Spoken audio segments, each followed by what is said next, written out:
ड्रामे की शुरुआत सोही से होती है जो कि डॉक्टर के सामने बैठी होती है, जहाँ डॉक्टर उससे कह रही होती है कि तुम्हारे पीरियड्स 3 महीने से मिस है क्योंकि तुम प्रेग्नेंट हो, वो भी 3-3 बच्चों के साथ में। अब ये सुनकर के तो सोही को जैसे सदमा ही लग जाता है और वो कहती है कि ऐसा कैसे हो सकता है। तो डॉक्टर कहती है कि तुम्हारा पेट निकल रहा है, क्या तुम्हें इस बात का अंदाजा तक नहीं है। जहाँ वो उसके एड्रेस को देख करके कहने लग जाती है कि लगता है कि तुम गाँव से शहर काम करने के लिए आई हो, अब जाकर के इस बच्चे के फादर को जल्दी से लेकर के आओ क्योंकि मुझे उससे बात करनी है। ये सुन करके तो सोही पूरी तरीके से घबरा जाती है और कहने लग जाती है कि इस बच्चे का फादर मुझे देखना नहीं चाहता है। और अब हमें यहाँ से 3 महीने पहले का समय दिखाया जाता है जहाँ सोही गांव से शहर काम करने के लिए आई थी और वो इतनी बड़ी बड़ी बिल्डिंग्स को देख करके काफी ज्यादा हैरान होती है। वही भी ड्रामे के मेन लीड फैंग को देखते हैं जो कि अपनी मदर से कॉल पर बात करते हुए जा रहा होता है और उन्हें समझा रहा होता है कि आपको तो पता है ना माँ की वो लड़कियां मुझसे शादी क्यों करना चाहती हैं, क्योंकि उन्हें मेरे पैसे चाहिए ना कि वो मुझे चाहती और मुझे इस टाइप की लड़कियों से सख्त नफरत है। तभी अचानक से फैंग की नजर सोही पर पड़ती है और सोही तो इतनी ज्यादा क्यूट और मासूम सी लग रही थी कि वो उसे देखता ही रह जाता है और उसकी कार उसके सामने से गुजर जाती है। तभी सोही की फ्रेंड चीची उसके पास में आती है जो कि उससे बहुत प्यार से मिलती है। तो सोही उससे कहती है कि मैंने इतना बड़ा शहर पहली बार देखा है। तो चीची उससे कहती है कि अब से तुम्हें परेशान होने की जरूरत नहीं है, तुम इतने बड़े शहर में रह करके काम करके बहुत सारे पैसे कमा सकती हो। मैं तुम्हें फैक्ट्री लेकर के चलूंगी जहाँ मैं काम करती हूँ, मैं वहीं पर तुम्हें भी काम दिलवा दूंगी। ये सुन करके तो सोही काफी ज्यादा खुश हो जाती है और उसके साथ में चली जाती है। जहाँ पहले दिन फैक्ट्री में काम करने के बाद में सोही जब कैंटीन में खाना खरीदने के लिए जाती है तो अपना कार्ड स्वैप करने के लिए देती है, लेकिन उसके कार्ड में पैसे नहीं होते हैं। ये देख करके कैंटीन वाली वुमेन उसके ऊपर भड़क जाती है और कहती है कि जब तुम्हारे पास में पैसे नहीं खाना खाने के तो यहाँ पर मुंह उठा करके क्यों चली आई। अब इस बात से तो सोही काफी ज्यादा हैरान हो जाती है क्योंकि उसके पास में पैसे थे, लेकिन इस तरीके से समय बर्बाद करता हुआ देख करके उसके पीछे खड़े हुए लोग उसके ऊपर भड़क जाते हैं और कहने लग जाते हैं कि हमें तो लगता है कि ये चोर है जो कि हमारी फैक्ट्री में काम करने के लिए आई है, इसे हमें पुलिस के हवाले कर देना चाहिए। ये सुनकर के सोही काफी ज्यादा घबरा जाती है और फौरन से फैक्ट्री के बाहर जाकर के अपनी मदर को कॉल करती है और अपनी मदर से कहती है कि आखिर आपने मेरे कार्ड से पैसे क्यों निकाले। जिस पर उसकी मदर उसके ऊपर भड़क जाती है और कहने लग जाती है कि शुक्र मनाओ कि मैंने तुम्हें शहर जाकर के पैसे कमाने का मौका दिया है, और वैसे भी उन पैसों पर हमारा भी अधिकार था।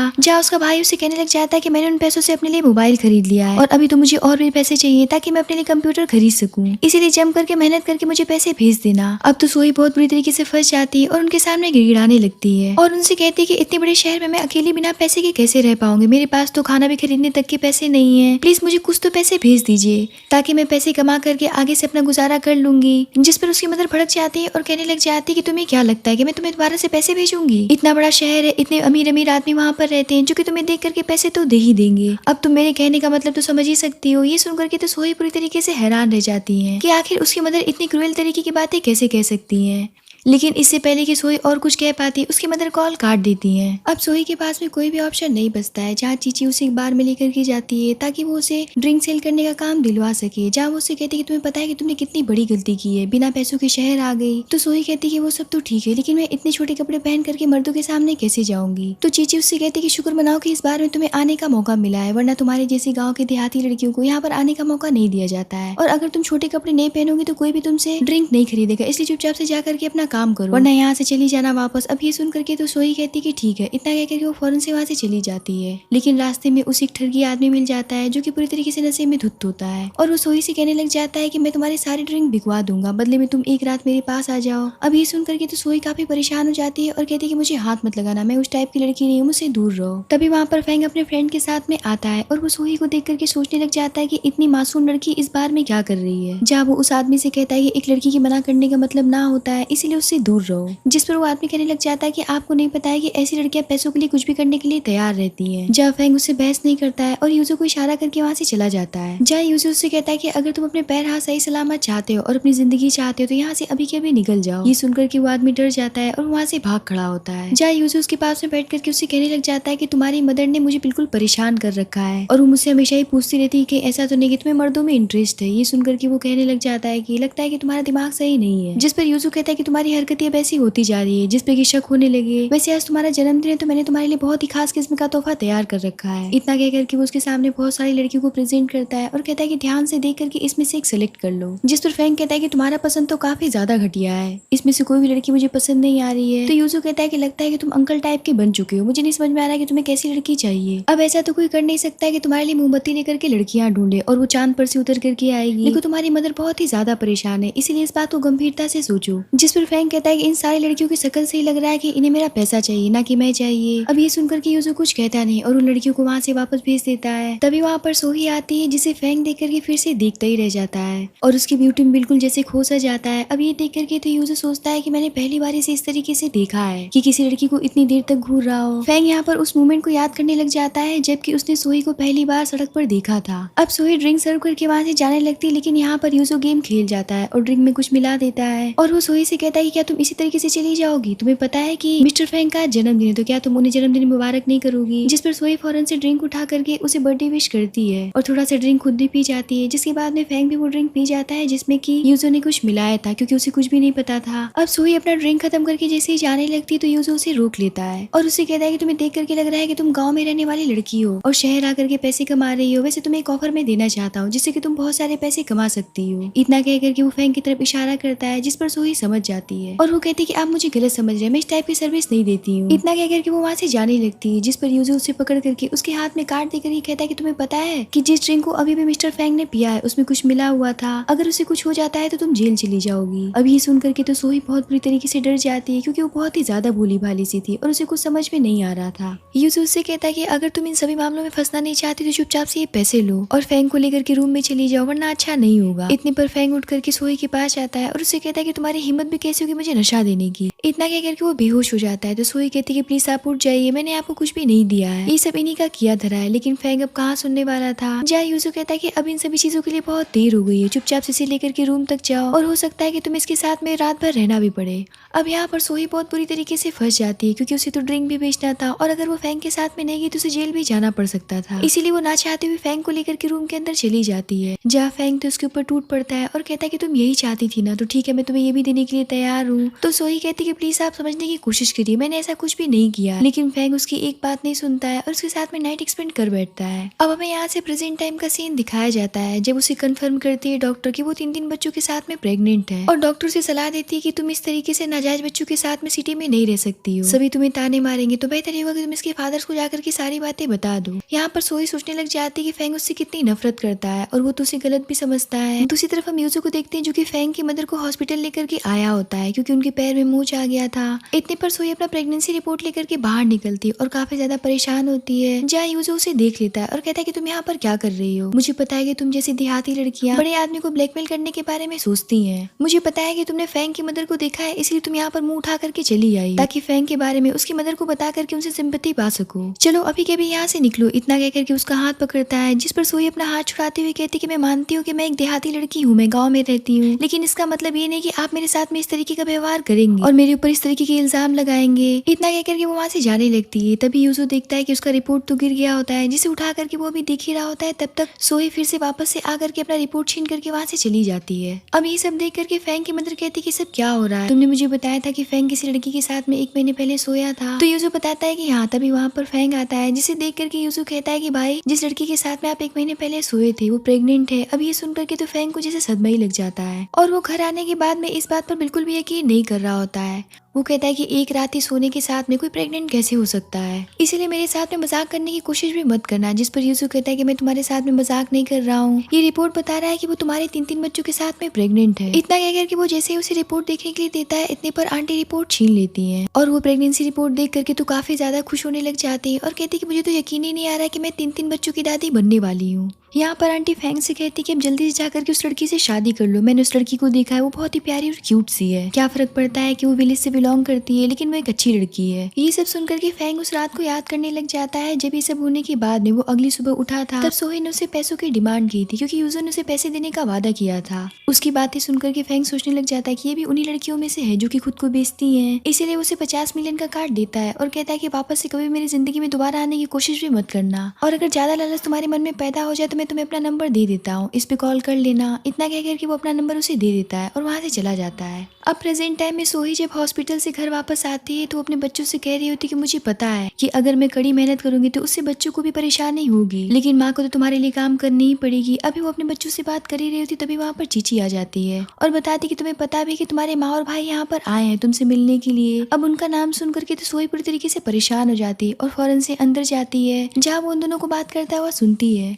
जहाँ उसकी मदर उसके भाई से कह रही होती कि अब हम जल्दी से इसकी शादी वांग से करा करके बहुत सारे पैसे पा जाएंगे और हमारी जिंदगी भी सेटल हो जाएगी। ये सब सुनकर के सोहे कहती कि माँ क्या आप उस आदमी से मेरी शादी करवाने जा रही हैं जो कि बूढ़ा आदमी है और ऊपर से उसे गंदी बीमारी है। जिस पर उसकी मदर भड़क जाती है और कहती है क्या फर्क पड़ता है कि उसे बीमारी है, तुम तो खुद ही हमारी जिंदगी में एक बीमारी बन करके चली आई हो, हम तुम्हें यहाँ से जल्दी से हटाना चाहते हैं। अब बकवास करना बंद करो और जल्दी से अपना सामान पैक करो, अब तुम्हें यहाँ काम करने की कोई भी जरूरत नहीं, हमारे साथ में वापस गाँव चलो, जल्दी से उससे शादी करो। जिस पर सोही अपना हाथ छुड़ाती हुई कहती कि मैं शादी नहीं कर सकती। तो उसकी मदर कहती है अगर तुम शादी नहीं करोगे तो तुम्हारे भाई के दहेज के लिए पैसे कहाँ से आएंगे। जिस पर सोही कहती कि मैं किसी और के बच्चों के साथ में प्रेग्नेंट हूँ। अभी सुन करके तो उसकी मदर की होश ही उड़ जाते हैं और उसे एक जोरदार थप्पड़ लगाते हुए कहती कि बच्चलन कहेगी, आखिर तुम किसका बच्चा पेट में लेकर के घूम रही हो, अब जल्दी से हमें बताओ वरना मैं तुम्हें पीट पीट करके मार डालूंगी। मुझे क्या पता था कि तुम शहर आकर के इस तरीके के काम करके हमारा नाक कटवाओगी। जिस पर सोही रो रो करके कहने लग जाती कि ये सब आप ही लोग की वजह से हुआ है, ना ही आपने मेरे पैसे लिए होते और ना ही मुझे जॉब के लिए दर दर भटकना पड़ता और ना ही मैं ऐसी जगह पर पहुंचती और ना ही मैं प्रेग्नेंट होती। क्या मैं एक लड़की हूँ इसलिए आप मुझसे इतनी नफरत करती और भाई से इतना प्यार करती। इस बात पर उसका भाई कहने लग जाता है कि बकवास करना बंद करो, तुम माँ को इस तरीके से भड़का नहीं सकती हो। तुम्हें पता भी कि वांग ने हमें पैसे दे दिए, अगर तुमने उससे शादी नहीं की तो वांग हमें मार डालेगा और वैसे भी हम तुम्हें किसी का बच्चा ऐसे ही कैरी नहीं करने दे सकते हैं क्योंकि बच्चा कैरी करने के लिए पैसे लगते हैं, उस आदमी को हमें पैसे देने पड़ेंगे। तो अब साफ साफ बताओ कि इस बच्चों का फादर कौन है। इस बात पर सोही थोड़ी सी परेशान हो जाती है लेकिन फाइनली वो फैंग का नाम बता देती है, जिसे सुन करके उसके मदर और भाई दोनों ही हंसने लग जाते हैं और कहते हैं कोई और नहीं मिला था झूठ बोलने के लिए, जल्दी से अपने बच्चे के असली फादर का नाम बताओ क्योंकि हमें उससे मुआवजा लेना है, हम तुम्हें ऐसे नहीं जाने दे सकते क्योंकि हमने तुम्हें पाल पोस करके इतना बड़ा किया है। सोही अब देखती है कि इन सभी को तो मेरी बात पर यकीन है ही नहीं, इसीलिए वो शांत हो जाती है। अब उसे शांत देख करके तो उसकी मदर और भी ज्यादा भड़क जाती है और उसे पकड़ करके कहती कि अभी कभी मेरे साथ में अस्पताल चलो, तुम्हें नहीं रखना है ये बच्चा। अब इस बात पर सोही उनसे रो रो करके कहने लग जाती है कि प्लीज मैं ऐसा मत करिए, लेकिन उसकी मदर उसकी एक बात सुनने के लिए तैयार नहीं होती है और उसके साथ में जोर जबरदस्ती करने लगती है। जिस पर सोही फौरन से अपना मोबाइल निकालती है और कहती है कि मेरे पास में मिस्टर फैंग का नंबर है, अगर आप लोग चाहेंगे तो मैं कॉल भी कर सकती हूँ। इतना कह करके वो फौरन से फैंग को कॉल मिला देती है। फैंग जब उसको कॉल रिसीव करता है तो सोही उससे कहने लग जाती है कि प्लीज मुझे बचा लीजिए और मेरे बच्चों को बचा लीजिए, लेकिन फैंग उसकी बात को समझ नहीं पा रहा था और इससे पहले कि सोही उसे कुछ समझा पाती उसका भाई उससे फोन छीन करके तोड़ देता है। जाही उसे फैंग को बताने लग जाता है कि लगता है कि तुमने उस लड़की को गलत समझ लिया है, उस रात उस लड़की ने तुम्हें नशा नहीं दिया था बल्कि मैंने दिया था क्योंकि तुम्हारी मदर का दबाव मेरे ऊपर बढ़ता जा रहा था, इसलिए तुम इस बारे में अपनी मदर से पूछ सकते हो। जहाँ उसकी मदर कहने लग जाती है कि हाँ मैंने ये सब किया था क्योंकि मुझे मेरे परिवार के लिए वारिस चाहिए और तुम तो शादी करने के लिए तैयार ही नहीं थे, लेकिन तुमने तो उन लड़कियों को हाथ तक नहीं लगाया था जिसे मैंने सेलेक्ट करके भेजा था। जिस पर फैंग कहने लग जाता है कि मगर मैं उस लड़की से शादी नहीं कर सकता हूँ क्योंकि उस रात के बदले उसने मुझसे 50 मिलियन लिए थे। इस बात पर उसकी मदर वो कार्ड निकाल करके कहती है क्या तुम इन पैसों की बात कर रहे हो। अब उस कार्ड को देख करके तो फैंग पूरी तरीके से शॉक रह जाता है और कहता है कि ये आपके पास में कहाँ से आया। तो यूसुफ बताता है कि उस लड़की ने कार्ड मुझे वापस कर दिया था क्योंकि इसमें बहुत ही ज्यादा पैसे थे और वो इतने पैसे लेने के लिए तैयार नहीं थी, इसीलिए मैंने ये कार्ड ला करके तुम्हारी मदर को वापस कर दिया और इससे पहले कि मैं तुम्हें कुछ समझा पाता तुम विदेश चले गए थे। अब यहाँ पर फैंग को अपने किए पर बहुत ही ज्यादा शर्मिंदगी फील होती है कि आखिर वो इतनी मासूम लड़की को इतना गलत कैसे ट्रीट कर सकता है और उसे इतना गलत कैसे समझ सकता है। और यहाँ पर वो यूजू से कहता है कि जल्दी चलो हमें उसे बचाना होगा। इतना कह करके वो यूजू के साथ वहाँ से फौरन से निकल जाता है। दूसरी तरफ हम सोहे को देखते हैं जहाँ उसकी मदर उसे बाहर पकड़ करके ले आती है और सबके सामने ले आकर के फेंक देती है। उसके साथ में इस तरीके से बदसलूकी करता हुआ देख करके वहाँ के लोग उसकी मदर पर भड़क जाते हैं और कहते हैं कि आखिर आप किसी के साथ में इस तरीके का गंदा व्यवहार कैसे कर सकती हैं। जिस पर उसकी मदर कहती है कि मेरी बेटी तुम लोग को पता भी है कि इसने क्या किया है, ये गाँव से यहाँ पर शहर काम करने के लिए आई थी लेकिन ना जाने की जंगली के साथ में अपना मुंह काला करवा करके प्रेग्नेंट हो गई है, इसे तो समाज में रहने का अधिकार तक नहीं है, तुम लोग को मिलकर के इसे पीटना चाहिए। अब ये सुन करके तो सभी सोहे के ऊपर भड़क जाते हैं और उसे उल्टा सीधा बोलने लग जाते हैं। जहाँ उसकी मदर कहने लग जाती है कि आज मैं तुम्हें सबक सिखाऊंगी कि आखिर परिवार की इज्जत को मिट्टी में मिलाने की क्या सजा होती है। इतना कह करके वो डंडा उठाती है उसे मारने के लिए, लेकिन इससे पहले कि वो उसे मार पाती वहाँ पर फैंग अपने आदमी के साथ में पहुंच जाता है। अब फैंग को देख करके उसका भाई उसके पास में जाता है और कहता है कि मुझे माफ कर दीजिएगा, मेरी बहन ने फालतू ही आपको इस मामले में फंसाया, इसी ने आपको कॉल किया था और सबसे झूठ बोलती आ रही है कि आपके बच्चे के साथ में प्रेग्नेंट है। यहाँ पर उसकी मदर कहती है कि इसने सबको परेशान कर रखा है, आज तो मैं इसे मार ही डालूंगी। जिस पर यूजू उसकी मदर को एक किक मारते हुए उससे दूर करता है और कहता है कि तुम्हारी हिम्मत भी कैसे हो गई मिस्टर फैंग की वुमन को हाथ लगाने की। ये सुन करके उसकी मदर भी शॉक्ड रह जाती है। जहाँ फैंग सोहे के सामने नील डाउन होकर के बैठता है और उसे बहुत प्यार से अपनी गोद में उठा करके अपने आदमी से कहता है कि इन दोनों ने मिलकर के सोहे को जितना ज्यादा कष्ट पहुंचाया है उससे 100 गुना ज्यादा इन्हें दर्द मिलना चाहिए। इतना कह करके वो वहाँ से चला जाता है। जहाँ यूजू उन आदमी के साथ में मिल करके उसके भाई और माँ की खूब पिटाई करता है। दूसरी तरफ ट्रीटमेंट होने के बाद में सोही बैठी होती, तभी वहाँ पर फैंग उसके लिए मेडिसिन लेकर के आता है। तो सोही उसे देख करके काफी ज्यादा घबरा जाती है और कहती कि मैं आपको परेशान नहीं करना चाहती थी लेकिन आपने मेरी जान बचाई, इसके लिए आपका बहुत बहुत शुक्रिया, मैं अभी के अभी यहाँ से चली जाती हूँ। जिस पर फैंग कहता है कि पहले तुम ये मेडिसिन ले लो। अब उस मेडिसिन को देख करके वो फैंग को गलत समझ जाती है और कहने लग जाती है कि मैं अपने बच्चों को आपको हर्ट नहीं करने दूंगी, मैं इन्हें लेकर के कहीं दूर चली जाऊंगी और आपके ऊपर बोझ भी नहीं बनूंगी। जिस पर फैंग कहता है कि ये दवाई तो तुम्हारी सेहत के लिए और तुम्हारे घाव के लिए है। ये सुनकर के उसे बहुत ज्यादा शर्मिंदगी फील होती है और वो उस दवाई को ले लेती है। तभी वहाँ पर फैंग की मदर आती है और कहती है कि बेटा अब से ये तुम्हारा ही घर है। ये भले ही ऊपर से कठोर दिखता है लेकिन अंदर से बहुत ही सॉफ्ट हार्टेड लड़का है, इसीलिए इसे डरने की कोई भी जरूरत नहीं है। और मैं इस बात से बहुत ही ज्यादा खुश हूँ कि मैं 3 बच्चों की दादी बनने वाली हूँ। जहाँ फैंग अपनी मदर से कहता है कि माँ बस भी करिए, उसे आराम करने दीजिए। इतना कहकर के वो अपनी मदर को वहाँ से लेकर के चला जाता है। जहाँ सोई सोचने लग जाती है कि मैं ऐसे आदमी पर विश्वास नहीं कर सकती हूँ, बड़े लोग अच्छे नहीं होते, पता नहीं बच्चे होने के बाद में मुझसे बच्चों को छीन लेगा और फिर मुझे छोड़ देगा और मैं अपने बच्चों को खोना नहीं चाहती हूँ। और यही सोचकर कि वो धीरे से वहाँ से उठ करके भागने लगती है। तो फैंग उससे पूछता है कि आखिर तुम कहाँ भागने की सोच रही हो? तो सोई कहती कि मैं कहीं भाग नहीं रही हूँ, मैं अपने काम पर जा रही हूँ। तो फैंग कहता है कि अब से तुम्हें काम करने की कोई भी जरूरत नहीं है, और वैसे तुम्हें क्या लगता है कि तुम कहीं भी भाग जाओगे और मैं तुम्हें ढूंढ नहीं पाऊंगा? मैं तुम्हें बड़ी आसानी से कहीं से भी ढूंढ करके निकाल सकता हूँ। इस बात पर सोई कहती कि पर आपने ही तो कहा था कि उस रात के बाद में मुझे कभी भी परेशान करने की कोशिश मत करना, और वैसे भी मैं यहाँ पर रहने के लायक नहीं हूँ, इसलिए मैं यहाँ से जा रही हूँ। इस बात पर फैंग की मदर आती है और कहती है किसने कहा कि तुम यहाँ पर रहने के लायक नहीं हो? तुम अब से मेरे परिवार की बहू हो, इसलिए अपने आप को कम समझना बंद करो। इतना कहकर के वो उसे एक रूम में लेकर के जाती है जो कि गहने कपड़े और बहुत महंगे महंगे सामानों से भरा होता है, जिसे देख करके तो सोही पूरी तरीके से शॉक्ड रह जाती है। जहाँ उसकी मदर बताती है कि सब मैंने अपने बहू के लिए अरेंज करके रखा था और अब से तुम हमारे घर की बहू हो, इसीलिए जा करके मेरे बेटे के साथ में जल्दी से प्रमाण पत्र लेकर के आओ और हमारे घर की बहू बन जाओ। ये सुन करके तो फैंग भी थोड़ा सा हैरान रह जाता है, लेकिन अगले ही पल में हम देखते हैं कि वो सोही से जा करके शादी कर लेता है और दोनों ही अपनी शादी का सर्टिफिकेट लेकर के बाहर निकलते हैं। तो सोही उससे कहती कि देखिए मैं चाहती हूँ कि मैं अपने काम पर जाऊँ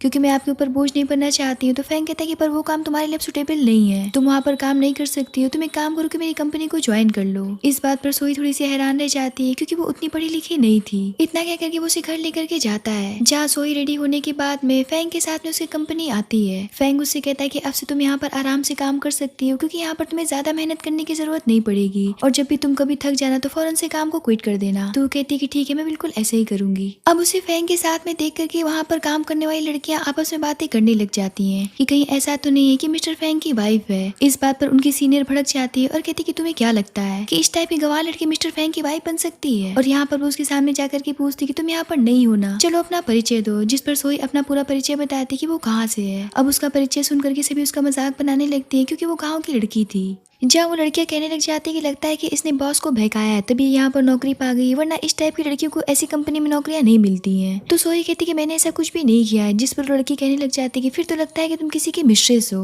वरना तुम्हारे जैसी गाँव की देहाती लड़की इतने महंगे कपड़े कहाँ से पा सकती है। ये सुनकर के सोही भड़क जाती है और कहती है बकवास करना बंद करो, हर किसी को तुम इस तरीके से जज नहीं कर सकती हो। इतना कह करके वो वहाँ से चली जाती है। जिस पर लड़की अपने सीनियर से कहने लग जाती है ऐसा ना हो कि जा करके बॉस से हमारी शिकायत कर दे। तो उसकी सीनियर कहती कि ऐसा कुछ भी नहीं करी क्योंकि एक बददिमाग देहाती लड़की है, अब देखो मैं इसका जीना हराम यहाँ पर कैसे करती हूँ। अब सोई थक करके जब घर वापस लौट करके आती है तो उसकी सासू माँ उसे बिठा करके उसके सामने बहुत सारे खाने के डिशेस को पेश करवाती हैं, जिसे देख करके तो सोई पूरी तरीके से हैरान रह जाती है। जहाँ मेड उसे बताती है कि इसे प्रेगनेंसी के दौरान खाने में बहुत ही ज्यादा टेस्टी लगता है, लेकिन सोई अपने सासू माँ से कहती कि माँ मैं भूखी नहीं हूँ, बल्कि आज मुझे अपने काम पर पहला दिन बहुत ही ज्यादा अच्छा लगा। ये उन कामों से कहीं ज्यादा बेहतर है जिसमें मैं बहुत सारी मेहनत किया करती थी। ये सुनकर के उसकी सासू माँ कहती कि मुझे बहुत दुख होता है जब मैं सोचती कि तुम्हारे परिवार वाले कितने बुरे हैं जो कि तुम्हारे जैसी इतनी प्यारी सी बच्ची से इतना कठिन काम करवाते थे। इतना कह करके वो एक मेड को बुलाती है और कहती कि मेरी बहू के पैरों की अच्छे से मसाज करो क्योंकि वो पूरे दिन की थकी हुई है। इस बात पर मेड फौरन से उसके पैरों की मसाज करने लगती है। तभी वहाँ पर फैंग आता है और वो सोई से कहता है कि तुम मेरे बिना ही घर चली आई, मैंने तुमसे कहा था ना कि तुम मेरा वेट करना। इतना कह करके फैंग गुस्से से अंदर चला जाता है। जहाँ फैंग की मदर सोई से कहती कि तुम्हें परेशान होने की जरूरत नहीं है, उसका थोड़ा सा मूड ऑफ है, लेकिन ऐसी बात नहीं कि वो तुमसे नाराज है। तो सोई कहती कि मैं जानती हूँ। जहाँ उसकी मदर उससे पूछने लग जाती कि एक बात बताओ कि कंपनी में कहीं तुम्हें कोई परेशान तो नहीं कर रहा है? अगर ऐसी कोई भी बात होगी तो फौरन से मुझे बताना। वैसे कल मैं तुम्हारे साथ कंपनी चलूंगी क्योंकि मैं देखना चाहती हूँ कि तुम्हारे साथ में किस तरीके का व्यवहार वहाँ पर होता है। कुछ देर के बाद में सोई फैंग के लिए दूध लेकर के जाती है क्योंकि वो उससे बात करने की कोशिश कर रही होती। उसे पता होता है कि फैंग उससे नाराज है। जब फैंग उससे कहता है कि मुझे दूध पीने की कोई भी जरूरत नहीं है, तो सोई कहती है पर आपको बिना दूध पिए नींद नहीं आता है क्योंकि माँ ने मुझे बताया है। तो फैंग कहता है कि ठीक है इसे यहाँ पर रख दो, मैं पी लूंगा बाद में। जहाँ सोई वहाँ से दूध रख के जाने लगती है, फिर वो रुक जाती है और फेंग से कहती है कि मेरा वो इरादा नहीं था कि मैं आपको छोड़ करके चली आऊँ। तो फेंग उससे कहता है कि फिर तुम्हारा क्या इरादा था? क्या मैं उस लायक नहीं हूँ कि जो कि तुम दूसरों से बता सको कि मैं तुम्हारा हस्बैंड हूँ? तुम्हें इतनी शर्म आती है इस बात से? तो सोही कहती कि नहीं ऐसी बात नहीं, आप मुझे गलत समझ रहे हैं। आज मैं आपको बताना चाहती हूँ कि मुझे तो कंप्यूटर तक चलाना नहीं आता है। आज मैं सबके सामने कंप्यूटर नहीं चला पा रही थी, इसलिए मेरी बहुत ही ज्यादा इंसल्ट हुई है और मैं नहीं चाहती थी कि मेरी वजह से आपकी भी इंसल्ट हो।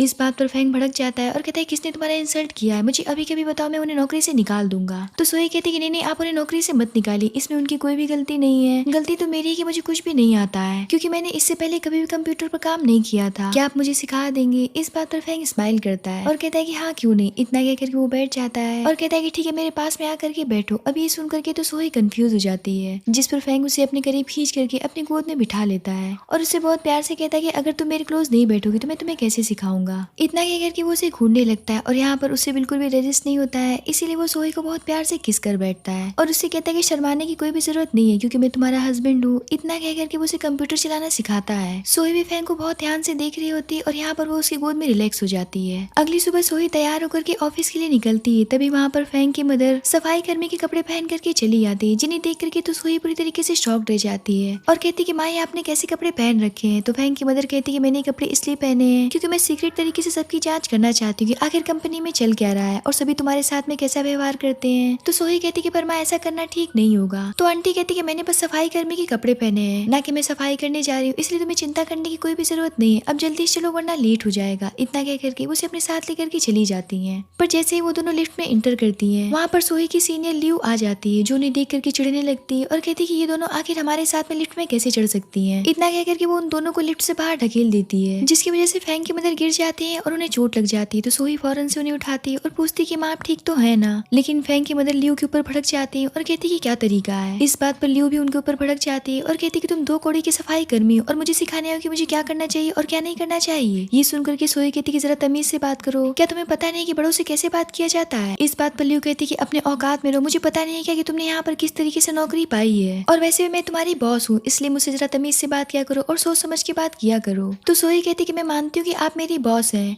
लेकिन इसका मतलब ये नहीं कि आप मेरी माँ के साथ में गलत व्यवहार करेंगी और वो वैसे भी आपसे उम्र में बड़ी है, इसलिए जल्दी से इनसे माफी मांगिए। अब ये सुनकर के तो लियू जोर जोर से हंसने लगती है और कहती है अच्छा ये सफाई कर्मी तुम्हारी माँ है? मुझे तो यकीन ही नहीं आ रहा है कि दो भिखारी को यहाँ पर काम पर रख लिया गया है। अब मुझे लगता है कि तुम दोनों को यहाँ से नौकरी से निकलवाना पड़ेगा, वरना तुम दोनों देहाती मिलकर के पूरी कंपनी का माहौल गंदा कर दोगे। ये सुनकर के सोही कहती कि आखिर तुम इस तरीके की बातें कैसे कर सकती हो? क्या तुम्हें शर्म नहीं आ रही इस तरीके की बात करते हुए? जिस पर फेंग की भी मदर उसे जोरदार डांट लगाती है और डांटते हुए सोही को अपने साथ लेकर के वहाँ से चली जाती है। इस बात पर लियू चिढ़ करके रह जाती है और अपने फ्रेंड के साथ में मिलकर के एक प्लान बनाती है, जिसके तहत वो दोनों मिलकर के सोही को गोदाम में भेज देती है और बाहर से गोदाम का दरवाजा लॉक कर देती है और कहती है अब मरने दो इसे यहीं पर। इतना कह करके वो दोनों वहाँ से चली जाती हैं, जहाँ सोही का अंदर दम घुटने लगता है और वो किसी तरीके से वहाँ से निकलने का रास्ता ढूंढने लगती है और इन्हीं सभी चक्करों में वो ऊपर चढ़ जाती है, जिसकी वजह से उसका पैर स्लिप हो जाता है और वो गिर जाती है। दूसरी तरफ हम फेंग को देखते हैं, जहाँ उसका असिस्टेंट अंदर आता है।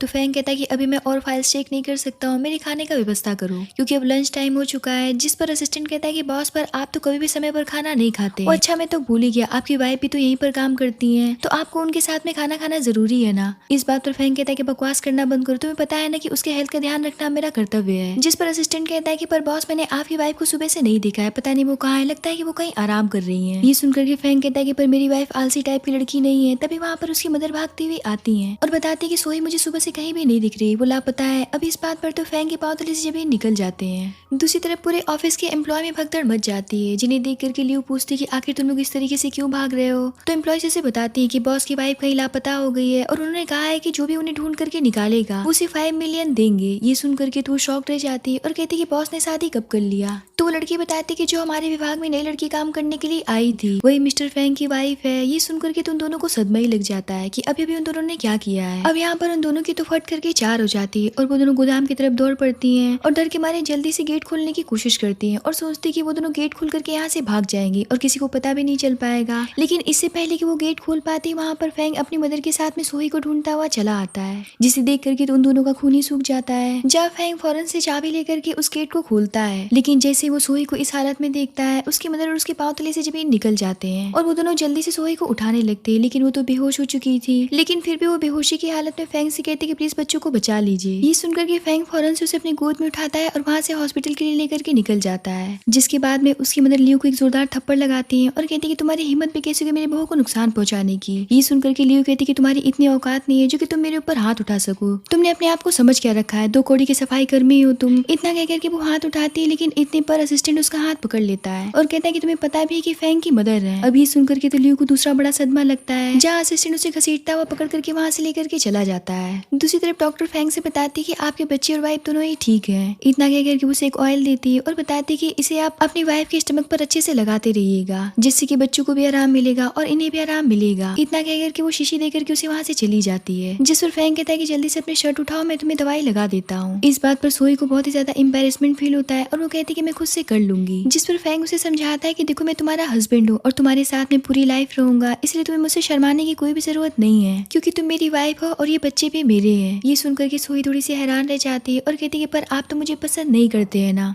जिस पर फैंग कहता है कि तुम पसंद की बात कर रही हो, जब से मैंने तुम्हें पहली बार देखा था मुझे पहली नजर में ही तुमसे प्यार हो गया था। ये सुनकर के तो सोई पूरी तरीके से हैरान रह जाती है। अब हॉस्पिटल से डिस्चार्ज होने के बाद में सोई अपने मदर इन लॉ के साथ जा रही होती है, तभी उसे रास्ते में चीची मिल जाती है, जो कि उससे कहने लग जाती है कि मैं तुम्हें कितने दिनों से मिलने की कोशिश कर रही हूँ और तुम्हें मैंने कितने कॉल किए, लेकिन तुम्हारा तो कॉल लग ही नहीं रहा था। तुम्हें पता है कि तुम्हारे जाने के बाद में मुझे नौकरी से निकाल दिया गया, मैं कितनी ज्यादा परेशान थी। इस बात पर सोई बताती है कि मेरा फोन मेरा भाई तोड़ दिया था, लगता है कि इसीलिए तुम्हारा फोन नहीं लग रहा था। अब उसे देख करके आंटी पूछती कि ये कौन है, पर इससे पहले कि सोई चीची को बता पाती कि आंटी उसकी सासू माँ है, वो उसे इशारा कर देती, इसीलिए वो चुप हो जाती है और अपनी सासू माँ से बताती कि चीची उसकी बेस्ट फ्रेंड है। जब वो वेली से शहर काम करने के लिए आई थी तो चीची ने उसकी बहुत ही ज्यादा हेल्प की थी। ये सुनकर के आंटी काफी ज्यादा इम्प्रेस हो जाती है और कहती है परेशान मत हो, अगर तुम्हारी नौकरी चली गई तो कोई बात नहीं है, तुम मेरे साथ में चलो, मैं तुम्हें नौकरी दिलाऊंगी। अब ये सुनकर के तो वो काफी खुश हो जाती है और फैंग की कंपनी उनके साथ में चली जाती है, जहाँ आंटी उसे सफाई कर्मी के कपड़े देती है और कहती है अब से तुम ऑफिस की सफाई करोगी। ये देख करके तो वो काफी खुश हो जाती है। सोही कहती है कि फिर ठीक है तुम अपना काम शुरू करो, मैं भी अपने काम पर जा रही हूँ क्योंकि मेरे पास में बहुत सारे काम है। इतना कह करके वो वहाँ से चली जाती है। अब सोही के जाने के बाद में चीची अपने असली औकात में आ जाती है और सारे सामान फेंकते हुए कहने लग जाती है कि इसे क्या लगता है कि मैं यहाँ पर सफाई का काम करने के लिए आई हूँ। ये देख करके तो आंटी हैरान रह जाती है और उससे पूछती है कि फिर तुम क्या चाहती हो, अगर तुम्हें जॉब नहीं चाहिए तो तुम मेरे साथ में यहाँ पर क्यों आई। तो चीची कहती है कि मैं तो इस कंपनी में बस घुसने का रास्ता ढूंढ रही थी, जो कि मुझे मिल गया है, और वैसे भी सोही किसी लायक की नहीं है। पता नहीं मिस्टर फैंग ने उसे कैसे पसंद कर लिया और ना जाने इसने कैसे फैंग को फंसा लिया, लेकिन अब मेरी बारी है। इतना कह करके वो वहीं पर कपड़े चेंज कर लेती और कहती है अब देखती जाओ मैं फैंग को उससे कैसे छीनती हूँ। अब उसका ये रूप देख करके तो आंटी भी पूरी तरीके से शौक में होती है, क्योंकि चीची पूरी तरीके से जोकर लग रही थी और बहुत ही ज्यादा अगली लग रही थी,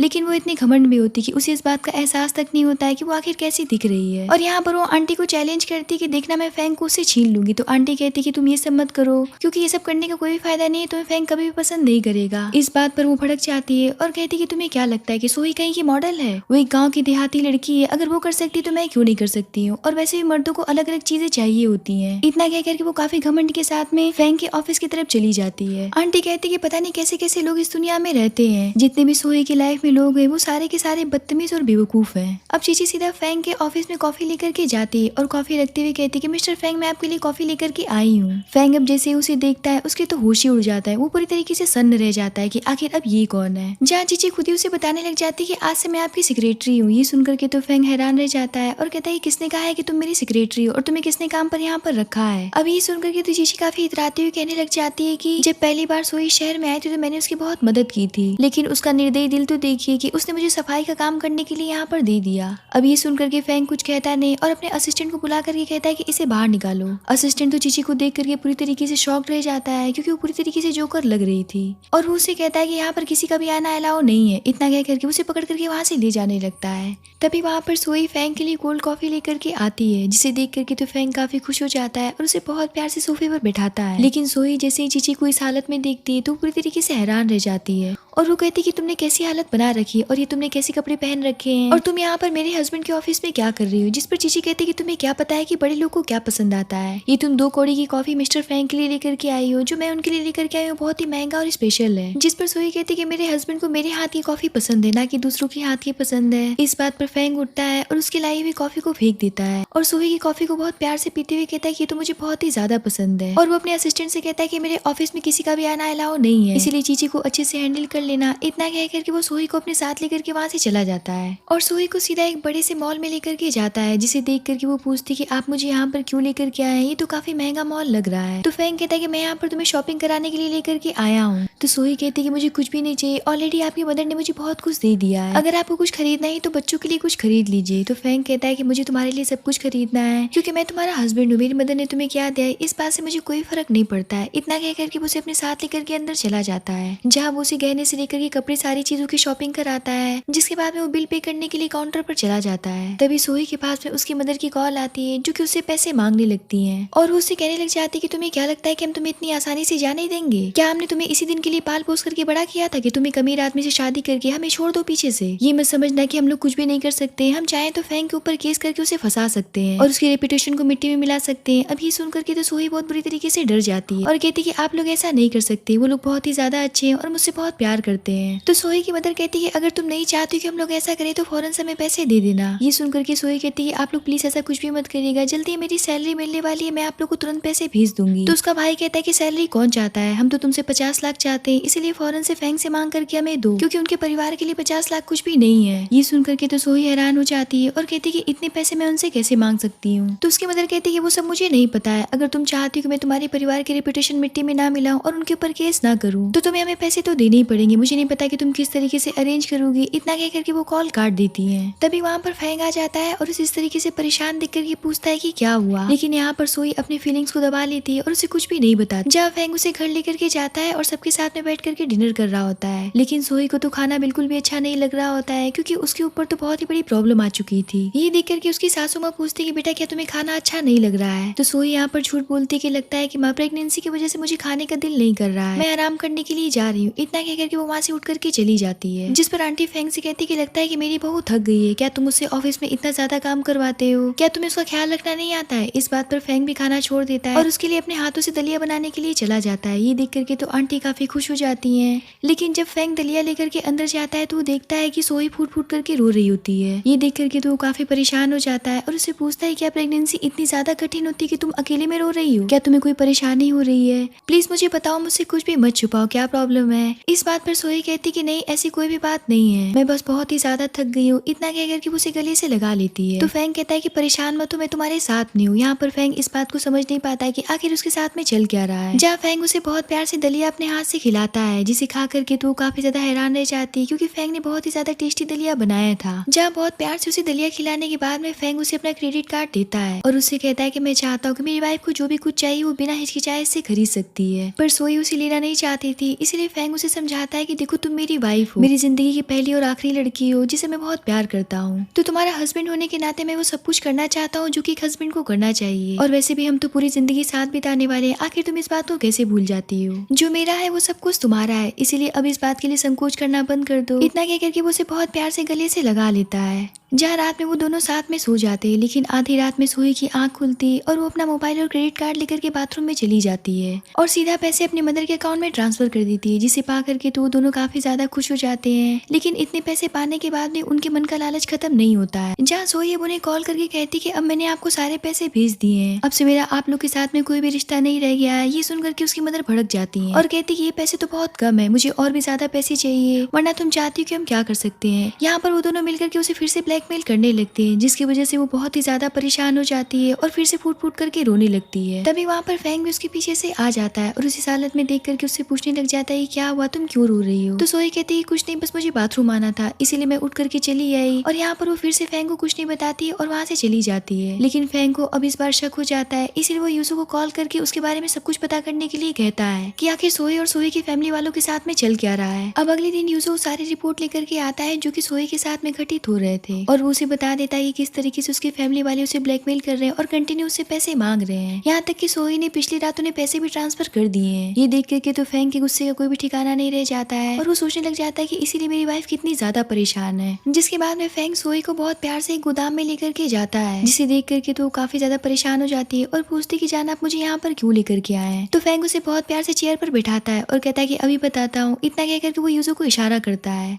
इतने पर फैंग के आदमी सोही की मदर और भाई को पकड़ करके ले आते हैं, जिन्हें देख करके वो शॉक रह जाती है और फैंग से पूछती है कि आपने इन्हें क्यों पकड़वाया है। तो फैंग कहता है कि मुझे सब कुछ पता चल गया है कि आखिर ये सब तुम्हारे साथ में क्या कर रहे थे और अब इनके पनिशमेंट की बारी है। ये सुन करके तो उन दोनों का खून ही सूख जाता है और वो सोही से कहने लग जाते हैं कि अपने हस्बैंड से कहो कि हमें जाने दे। क्या तुम भूल गए कि मैं तुम्हारी माँ हूँ और ये तुम्हारा भाई है। इस बात पर फैंग भड़क जाता है और कहता है कैसी फैमिली, तुम्हारी जैसी फैमिली होने से तो अच्छा है कि सोही अनाथ होती। तुम तो माँ तक कहलाने के लायक नहीं हो, जो कि अपनी ही बेटे को पैसों के लिए एक बूढ़े आदमी के हवाले बेच रही थी और इसे कंटिन्यू पैसे के लिए ब्लैकमेल कर रही है और उसे पैसे मांगे जा रही है। जहाँ वो सोही से कहता है कि मुझे पता है कि इन सभी ने तुम्हारे साथ में कैसा व्यवहार किया है, इसीलिए अब मैं इस बात को तुम्हारे ऊपर छोड़ता हूँ कि तुम इन्हें कैसे हैंडल करना चाहती हो। अब ये सुनकर के उसका भाई और उसकी मदर दोनों ही सोही के सामने गिड़गिड़ाने लगते हैं और उसे इमोशनली ब्लैकमेल करने की कोशिश करने लगते हैं। जहाँ उसकी मदर उसे इमोशनली ब्लैकमेल करते हुए कहने लग जाती है क्या तुम भूल गई हो कि मैं तुम्हारी माँ हूँ जिसने तुम्हें जन्म दिया था। ये सुनकर के सोही अब भड़क जाती है और कहती है कि आप माँ कहलाने के लायक है, क्या आपको ऐसा लगता है? आपने बचपन से मेरे साथ में कितना गंदा व्यवहार किया है। और यहाँ पर अब सोही एक एक करके उसके साथ में किए गए गंदे व्यवहार को कन्फेस करने लगती है, जिसे सुन करके तो फैंग का कलेजा फट जाता है और वो बहुत ही ज्यादा दुखी हो जाता है और वो सोही को अपनी सीने से लगा कर कहता है इन जैसे नीच लोगों के ऊपर तुम्हें गुस्सा करने की कोई भी जरूरत नहीं और अपना एनर्जी वेस्ट करने की कोई भी जरूरत नहीं है, इन्हें तो हमारे आदमी हैंडल करेंगे। इतना कह करके वो उसकी आंखों को क्लोज कर देता है। जब फैंग के आदमी जम करके उन दोनों की कुटाई करते हैं, जिसके बाद में फैंग कहता है कि इन दोनों को यहाँ से मेरी नजरों के सामने से कहीं दूर लेकर के चले जाओ, जिस पर फैंग के आदमी उन दोनों को वहाँ से लेकर के चले जाते हैं। फैंग सोही से कहता है कि अब से तुम्हें कोई भी परेशान नहीं करेगा और मैं तुमसे वादा करता हूँ कि अब से तुम्हें जरा सा भी कष्ट नहीं सहने दूंगा। इतना कह करके वो उसे अपने साथ लेकर के चला जाता है। और अब हमें यहाँ से 2 महीने के बाद का सीन दिखाया जाता है, जहाँ फैंग और उसकी मदर सोही को डॉक्टर के पास से चेकअप करवा करके वापस घर लेकर के जा रहे होते हैं। उसकी सासू माँ उससे कहती कि डॉक्टर ने कहा है कि तीनों बच्चे ठीक है और तुम भी बिल्कुल स्वस्थ हो, लेकिन इसका मतलब ये नहीं कि तुम लापरवाही करोगी। जहाँ सोही उन दोनों से कहती कि मुझे माफ कर दीजिएगा, मेरे परिवार वालों की वजह से आप लोग को बहुत ही ज्यादा परेशानी उठानी पड़ी है और मैंने तो अपने सपने में भी नहीं सोचा था कि मुझे इतना अच्छा परिवार मिलेगा, इतनी अच्छी माँ मिल जाएंगी और इतने अच्छे पति मिलेंगे जो कि मुझसे इतना ज्यादा प्यार करेंगे, क्योंकि मुझे बचपन से अपनी मदर से कभी भी प्यार नहीं मिला। लेकिन कभी कभी मुझे ऐसा लगता है कि मैं तो एक गांव की लड़की हूँ, फैंग को मुझसे भी ज्यादा अच्छी लड़की मिल सकती थी। इस बात पर उसकी मदर कहती कि बेवकूफ लड़की, गांव की लड़की होने से क्या होता है, तुम बहुत ही अच्छी और संस्कारी लड़की हो। ये सब सुनकर के सोही काफी इमोशनल हो जाती है और फैंग से कहती है आपका बहुत बहुत शुक्रिया मुझसे इतना ज्यादा प्यार करने के लिए और मेरी इतनी ज्यादा केयर करने के लिए। जिस पर फैंग कहता है कि तुम्हें मुझे शुक्रिया करने की जरूरत नहीं है, मैं तो तुम्हारा हस्बैंड हूँ और मैं पूरी तरीके से तुम्हारा हूँ। ये सुनकर के सोही उसे गले से लगा लेती है। जहाँ फैंग कहता है कि अब से मैं तुम्हारी आंखों में कभी भी आंसू नहीं आने दूंगा और हमेशा ही तुम्हें खुश रखूंगा और बहुत ही ज्यादा प्यार करूंगा। इतना कह करके उसे बहुत प्यार से वहाँ से लेकर के चला जाता है और इसी प्यारे से मोमेंट के साथ में इस ड्रामे के पर हैप्पी एंडिंग होती है।